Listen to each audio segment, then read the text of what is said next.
The Irish Nation, welcome to the show. Mike and I are recording this on Thursday, October 2nd, after Mike 5 days of technical difficulties, work, emergencies. We've done everything we can. I think we've been on Zoom for like 2 hours and we're finally recording content. Been a long week in the studio, but we're here. Let's start with Arkansas 56-13, the last game of the Sam Pittman era for the Razorbacks. From a Notre Dame perspective, how are we describing the vibes here in this one? I think this was a much needed pick me up. Going into this game, I think we saw some things that we liked in the Purdue game, particularly in the second half where the defense settled in. But it certainly wasn't enough to where I think the fan base was at ease by any means. Both of us were pretty nervous going into this game. I picked a 3-point Absolutely. win. I forgot what you picked, Brett, but it was something along those lines. We definitely were not optimistic that this was a game that we would just come in on the road and just blow them out. So the manner in which we won really exceeded all my expectations. Offense, defense. CJ Carr continues to look like a revelation, honestly. The run game is looking as advertised. The offensive line is settling in. They're looking more and more like the offensive line unit that we expected. And then finally, and perhaps most importantly for this game, the defense looked solid again. So we're seeing a very positive trend line, I think, across all aspects of the team. And it led to just a massive blowout against a team that we had pegged as maybe the third toughest game on the schedule. So you win a game like that by 40 points. That's certainly a good day in the office. Certainly a good day in the office when you beat the team so bad that they pretty much immediately fire their coach. So I don't know. I don't know what data is out there on that, but I would guess teams that cause other head coaches to get fired tend to be pretty good teams. For sure. Well, we got a two-part show. We're going to dive right into this Arkansas game. We're also going to preview the Boise State Broncos coming into South Bend here for a matchup of two college football playoff teams from a year ago. But Mike, let's start with the offense. We've been talking so much about how prolific this is. We're now top 5, I believe, last I checked, number 3 in SP plus offense. The drive chart in this game was insane. Second straight game where James Rendell, our punter, doesn't punt the ball. He did get in on a play, a fake punt, 40-yard pass from Jordan Faison in this one. But when the rest of the drives are, 9, 9 touchdowns and, just I can't do math. 8 touchdowns gets you to 56 points for your analytical podcast. Brett's 8 having some technical issues with his brain right now. Yeah. 8 touchdowns and 1 turnover on downs in enemy territory. Just a great overall day for Mike Denbrock and the offense. I think we got to start with CJ Carr. He was incredible in this game. 71% completion, 354 yards, 4 touchdowns. Just did everything you could ask for.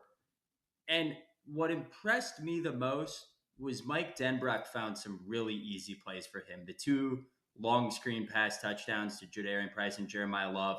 Really great play designs, easy to execute for the quarterback. I think that gives him the confidence, it gives him the space to then step up and rip the ball when he does need to put one in tight coverage. It's a little bit like a pitcher that can get some easy outs with no one on base. Then they can juice it up when a runner's on third. Like, that's what I feel like CJ Carr and Mike Denbrock have going right now. And just a really balanced passing attack here, making it easy for the young QB. Just a ton of talent, obviously. But I thought he was by far the biggest, continues to be the biggest revelation here for this offense.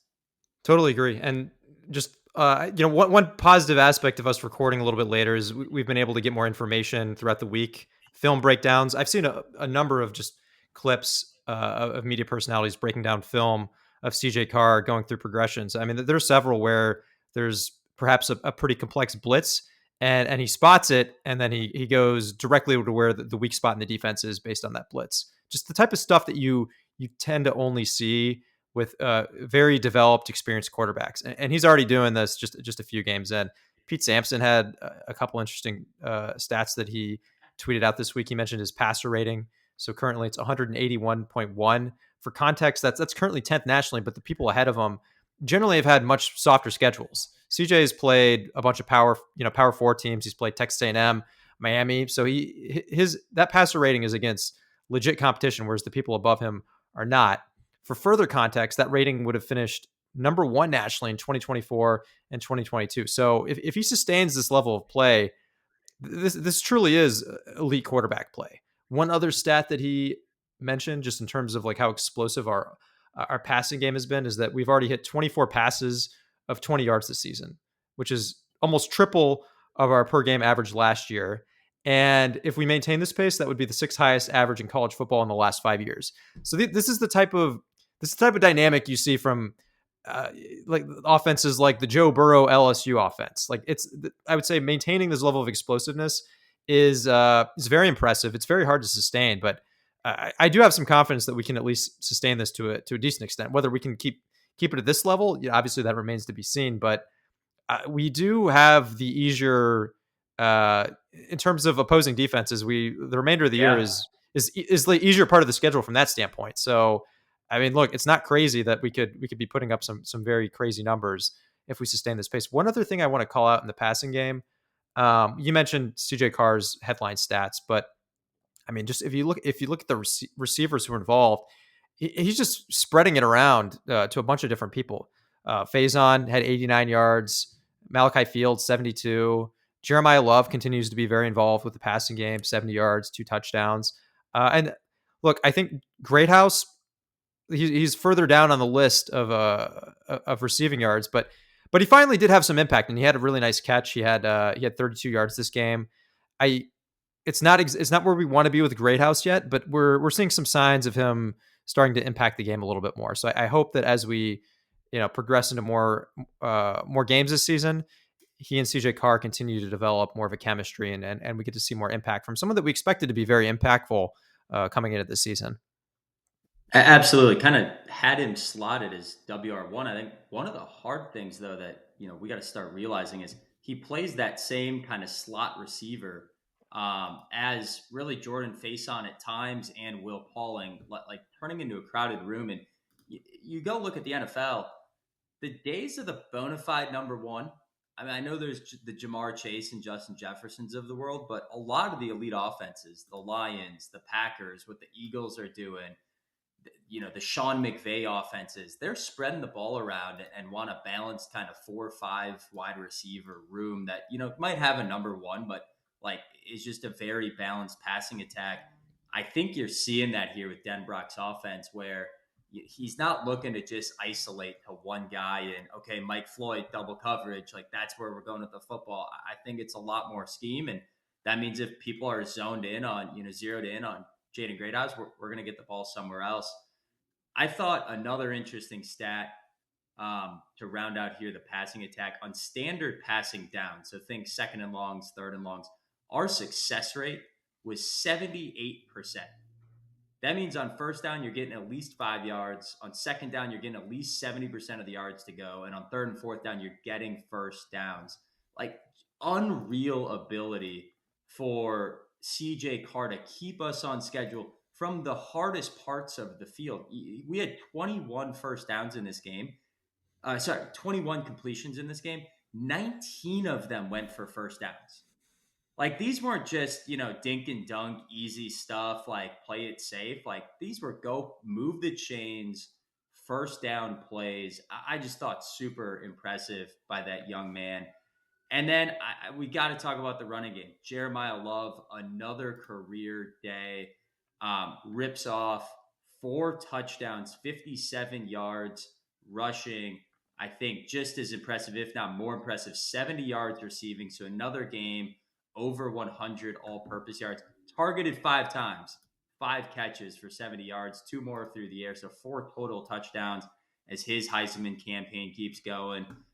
Jadarian Price, I mean, same thing. Just another great day out of him. 2 touchdowns and over 100 all-purpose yards. Like, I don't know which one should be the Heisman candidate. I think they should both be finalists. What a well-rounded attack by really just the entire offense, that we're starting with CJ Carr and we're missing out that our starting running backs 1 and 2 combined for 6 touchdowns in this game. Yeah, I think it was the Boise State head coach and we're going to get to Boise State later. Obviously, he made a comment about Notre Dame's weapons on offense, and he's like, "Well, look, he's like, you have a first future first round pick with CJ Carr at quarterback," and he said he's like, "Look, he's like, I don't think I'm the first person to say that, and I know I'm certainly not going to be the last person to say that." And then he's like, "I think they also have two first round picks at running back too," referring to Price and Love. So it's just a lethal combination to deal with. And then when you have someone like Love who's become more effective in the passing game, if you're an opposing defensive coordinator, it's just a nightmare to figure that out. And we haven't even talked about the offensive line. Got off to a shaky start against Miami, but they're continuing to settle in each game and look more and more like the unit that we were expecting. So this game, this was the granted, of course, Arkansas is a weaker defense. So it's still power four, but not certainly not a dominant defense by any means. But that being said, our offensive line still graded out well in pass protection. From a run blocking standpoint, they generated solid push. So if I look at college football data's stat on line yards per rush, 4.3, which is excellent. That's a very high number. So they were giving our running backs plenty of space to run with, and then those running backs did really well with it. And then on the others, then the other option in the offense in the passing game, CJ Carr was just lighting them up. So it was just like, pick your poison. Like what are you going to try to stop? Like all aspects of this offense are just rolling right now, and I mean, that's why we put up so many points against Arkansas so easily. They blitzed 13 times. That was about 40% of CJ Carr's dropbacks. We were 11 for 13 for 167 yards and 2 touchdowns when they blitzed. We only gave up 8 pressures in this game. 3 of those were due to kind of running backs, tight ends, or just a total overload blitz. Like they brought more guys than we had blocking, had to get it out quick. Only 5 pressures allowed, credited to the offensive line. So uh, just a great game for them up front. Again, I get it. The defense for the Razorbacks, not where you're hoping it is as a Razorback fan, but Notre Dame doesn't play a top 48 defense the rest of the year per SP plus. If this is what it's going to look like here these last 3 weeks, putting up over 40 points every single week, you just have to love that as a Notre Dame football fan. Let's move to the other side of the ball. Mike, this one, if you were tracking our text threads during this game, the first quarter, gosh, it felt like the last few weeks. I mean, they marched 54 yards down the field, stall out. They had a 3-and-out that was pretty much entirely Arkansas drops. I think they maybe had a penalty in there. They then marched down 75 yards on a 14-play drive. So I mean, we're well into the second quarter here, and it's like we got a shootout on our hands. We've given up 10 points. It's like, where's this going? And really, after that, complete shutdown for Chris Ash. And we got to be clear that they said a lot on the game. We previewed this going in. Taylor Green and this Bobby Petrino offense is no joke. I mean, they were putting up over 500 yards of offense against Ole Miss and Memphis, like 2 pretty darn good football teams. They were virtually unstoppable. And really, after the first quarter, Chris Ash settles in, and they had nothing. Finally saw a lot of havoc. The big plays were still there, but net, this feels like a building block here for Notre Dame's defense. Curious your overall reaction and evaluation. Yeah, I agree. So look, we have to qualify it a bit, which you did. They were able to move the ball a bit at times early, and we stopped them. Although when I say we stopped them, like some of that was drops or errors on their end. But from that point on, yeah, we did really settle in. I mean, some of these advanced stats are very impressive. For instance, Arkansas, as you mentioned, Brett, a lot of yardage, a lot of points, a very explosive offense. Their advanced stats for explosiveness in this game very low. Like they still had a handful of chunk plays, but that's what it was. It was just a handful, and they weren't as meaningful as maybe we've seen other teams get against us earlier this season. Um, our havoc rate, which you also mentioned, Brett, we were generating a lot of havoc. 30% havoc rate before garbage time.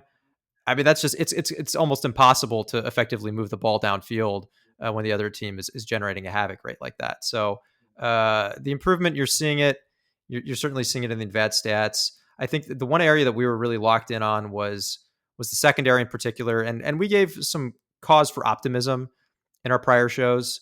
We qualified some of these secondary performances with the caveats that we had some guys hurt, some guys out. Well, we had Adon Schuler for a full game. We finally had Devontae Smith healthy, and it looked a lot better. I think that's fair to say. The secondary graded out better than they have all year. They did not look overwhelmed. I saw fewer instances where palms were up and players looked confused. I think critically, Tay Johnson is someone who is finally starting to emerge at that other safety spot opposite Adon Schuler. It seems like he has that starter spot locked down, and he's an high upside player. Look, I'm sure he's going to make mistakes here and there, but it seems like he's someone who's settling into that role, which is a key development. And we haven't even had Leonard Moore return yet. Apparently, as of today, he's probable for Boise State. But you get him back in, and I think there's a path here to where our secondary is at least solid. I think the freshman corners, Zachary Golden in particular, we're seeing improvement from them, which is not surprising. The first couple games as true freshmen, it's not stunning that they would, perhaps have some tough moments, but it seems like they're settling in and looking like they should be solid players for us, not only this year, but moving forward. So for me, I think the secondary playing better was the biggest development. I'm not going to say that they've arrived. I'm not going to say the defense has arrived by any means, but that's three halves in a row going back to the second half of the Purdue game where the defense has played at least solid. And a much better spot to be in versus where we were, after the Texas A&M loss. Yeah, just to build on that in the secondary against A&M and Miami, we were getting beaten. Guys had 5-10 yards of separation. In the first 3 games of the year, we gave up 90 yards after catch, 170 yards after catch, and 120 yards after catch. So we were averaging around 130, 140 yards after catch per game, just 73 in this one. Pretty much all of those came on one play for the Arkansas Razorbacks. About half of that came on one play. And so I thought even when they were getting completions, it was tackle and bring him down. Guys weren't running open. It was well covered. Bobby Petrino runs a lot of misdirection too. So I felt like when guys were getting open, it wasn't just a guy getting beat one-on-one like we saw against A&M and Miami. This was much more, okay, you've got, 2 different motions. Guys running one way. Tight end slips out off of a play action and just winds up open on the other side, and the defense is slow to react. Tip your hat to the play call. It wasn't just getting absolutely torched. I hate singling a guy out. We called out Carson Hobbs earlier of just not really playing well the first couple of games. He doesn't play a snap in this game. And we played a lot of guys in the second half as we blew open the big lead. So it feels like Devontae Smith has locked down that job, and it feels like big improvement. Dallas Golden is now getting some snaps behind Devontae Smith. Carson Hobbs out of the rotation. That feels like it's a big upgrade across the board. Just thought it was really, really well played in the secondary, particularly after the start. Rest of the defense, one thing that stood out to me, this was our second game in a row now, the missed tackle rate of about 10% or less. If defenses are, 10% or less, that is an elite level sustained throughout the year. By no means was tackling per se bad against Miami and Texas A&M. It was, in the 14 to 16% range. That's pretty average. 15% of the time you're trying to bring a guy down and he escapes. This one now less than 10%.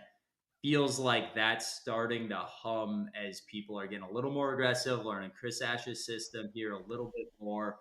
Again, I don't want to emphasize one game, but Arkansas is the number 12 offense from an S&P plus efficiency perspective. For context, Miami is number 7. Texas A&M is number 22. This looked a heck of a lot different than Miami and Texas A&M. And, we still have some big time offense. USC is the number 1 offense in SP plus. So by all account, we are not out of the woods yet, but this feels like a big time improvement versus what we've seen here in recent weeks. And you got to hope you just keep building on it for the rest of the year. Yeah, look, I think that for me the biggest thing is that there is a credible path to a competent defense, which after the Texas A&M game, can't talk, was very much up in the air. It was who knew.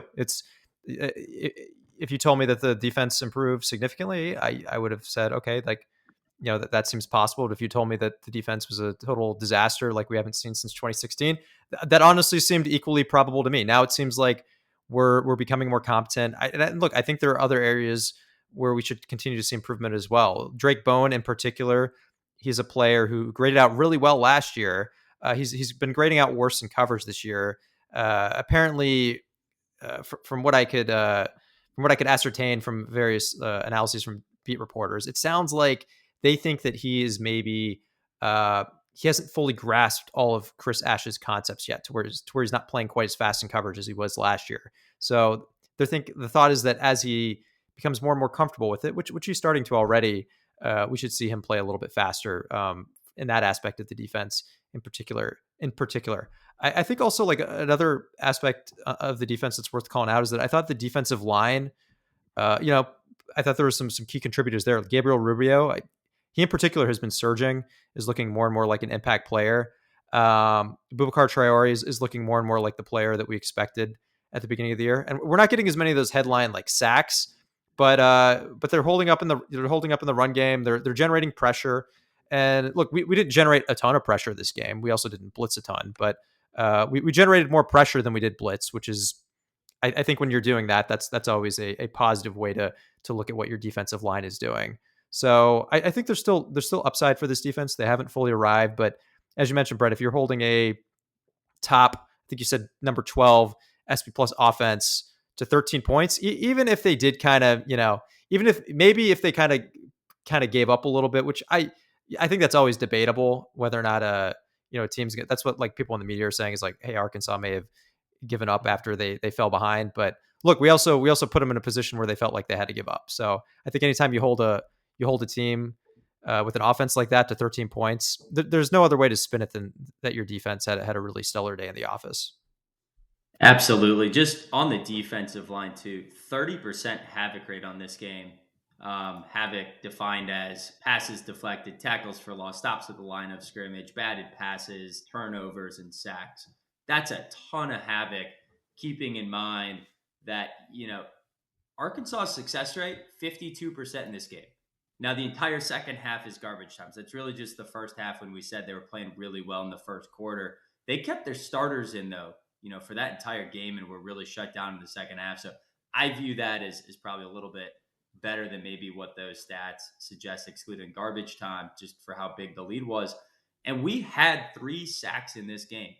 Now, not a lot of pressure. Pressure rate in this game is only 24%. We've been talking in prior games, that's more been like 35 to 45%. We were saying, hey, we're not getting guys on the ground, particularly, mobile quarterback like Marcel Reed, but we're getting after him and disrupting. This was actually a little different where we weren't getting after Taylon Green a ton, but this is a guy before this game, he went down for sacks on less than 10% of his pressures. So less than 10% of the time when you got pressure did he go down. Only 3 sacks through 3 games coming into this one. We didn't generate a lot of pressure, but we got him on the ground 33% of the time. That's where that sack stat, I think, is so misleading. I think people want to say, well, we didn't Yeah. get 5 sacks in this game. What's wrong? Well, this was actually our worst pressure game, but Boubacar Traore, Jordan Botelho, Jalen State, they were able to get him on the ground, stay contained, not let him escape out of the box, not let Taylon Green do Taylon Green things. I thought that was a really big part of this plan was staying contained. The only time we didn't stay contained, Jordan Botelho completely bit on an RPO. And, Taylon Green takes it for a 50-plus yard run that led to the last field goal they had. But other than that one misread, thought we stayed really assignment correct.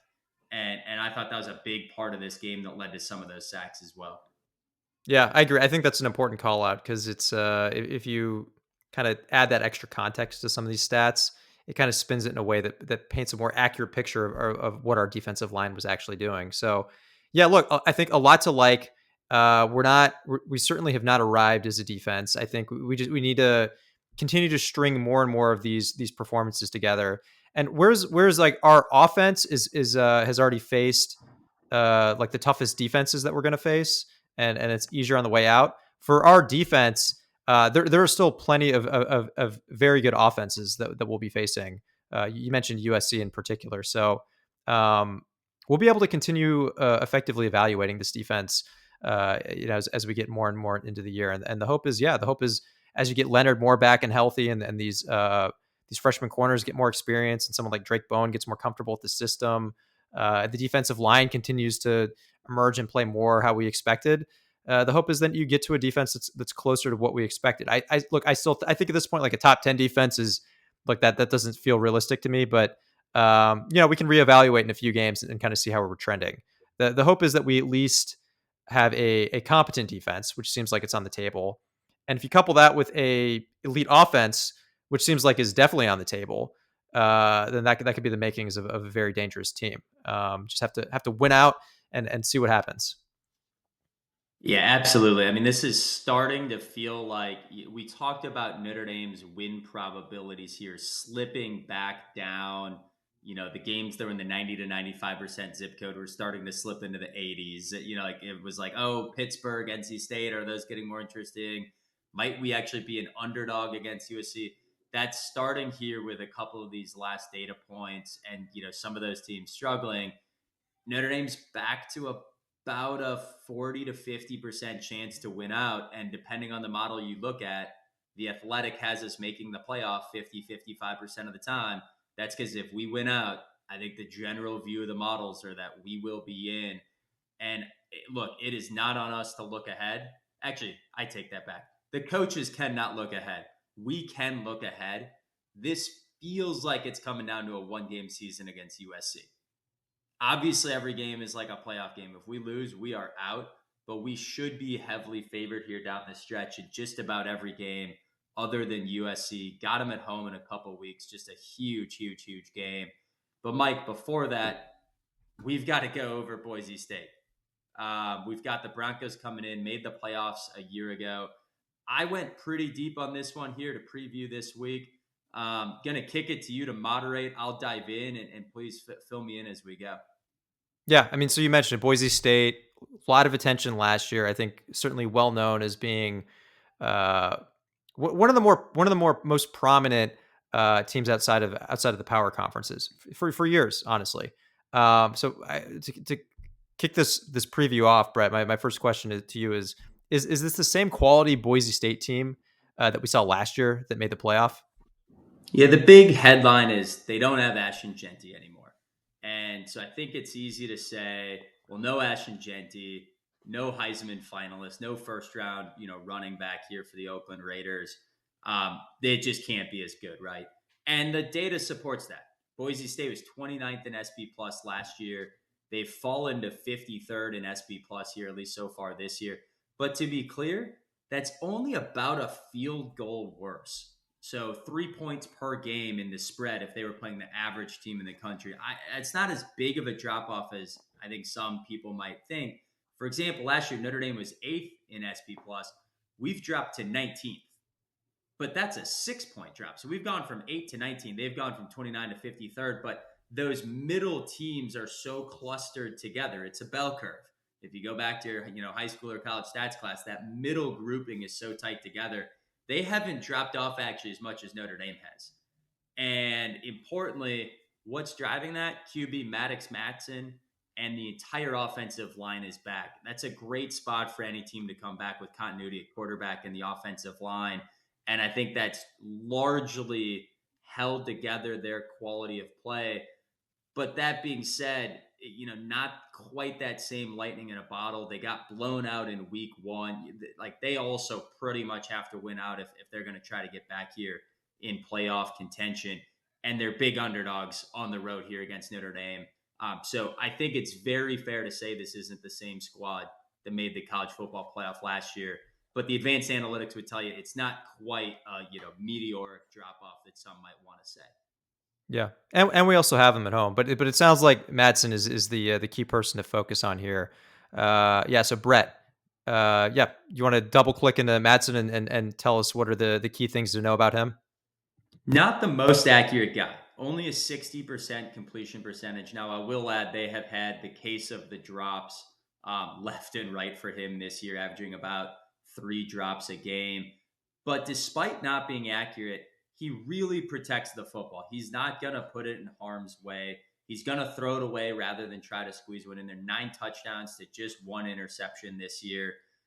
He only had 6 interceptions all of last year through whatever 14, 15 games they played. They use a lot of play action 25% of the time. I think that's going to be an important wrinkle that we haven't necessarily had to defend. We've defended the RPOs, but not kind of that traditional play action. That's a big staple in this game. And Madsen, thankfully, not a big mobile threat. He does have some rushing production, but the last 2 weeks has rushed for effectively 0 yards. He's 5'10", kind of undersized. So I think after coming off of Marcel Reed, Halen Green, some really athletic mobile quarterbacks here, I think we'll be able to breathe a little bit and not feel like we've got that dynamic QB that we constantly need to stay contained. Possibly an opportunity here for the defensive line to pin their ears back and get after the quarterback. Okay. Ashton Giante, key person from last year, obviously that got heavily in the Heisman conversations. How are they replacing him this year? Very much a committee approach. The run game is still the focal point of their offense, but rotating 3 guys in pretty good balance. They're all getting 10 to 15 snaps per game.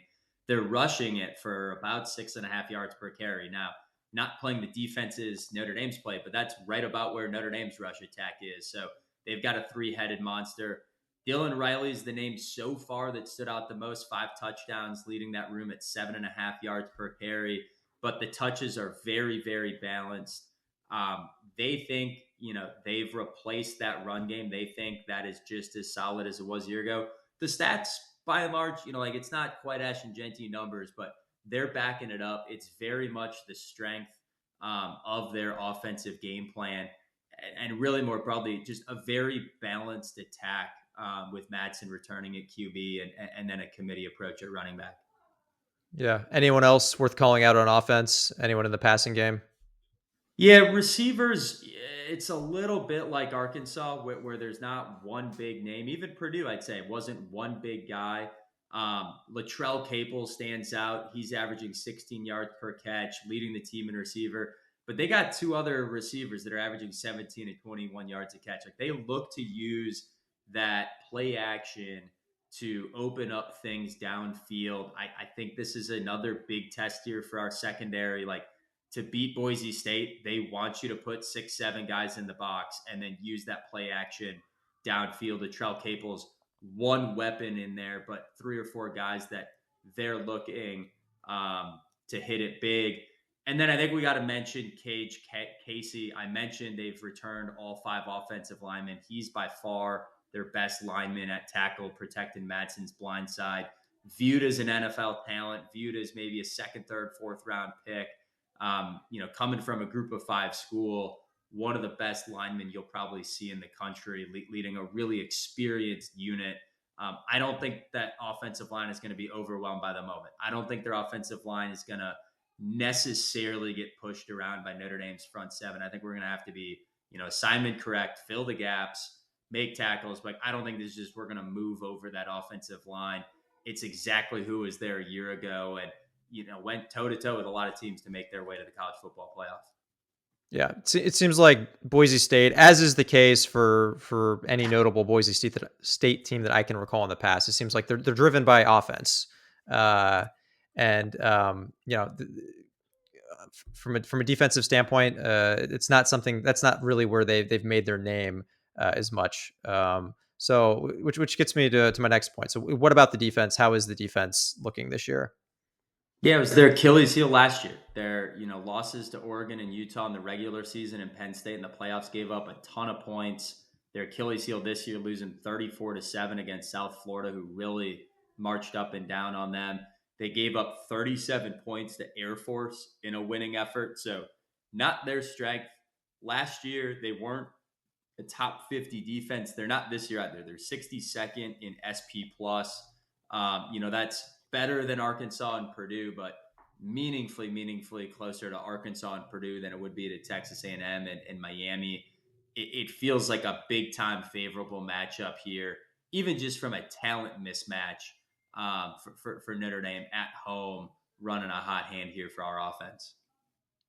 Is there strength that you see on defense? I've seen a lot of media talk that their defense is very boom or bust, with an emphasis so far on the bust.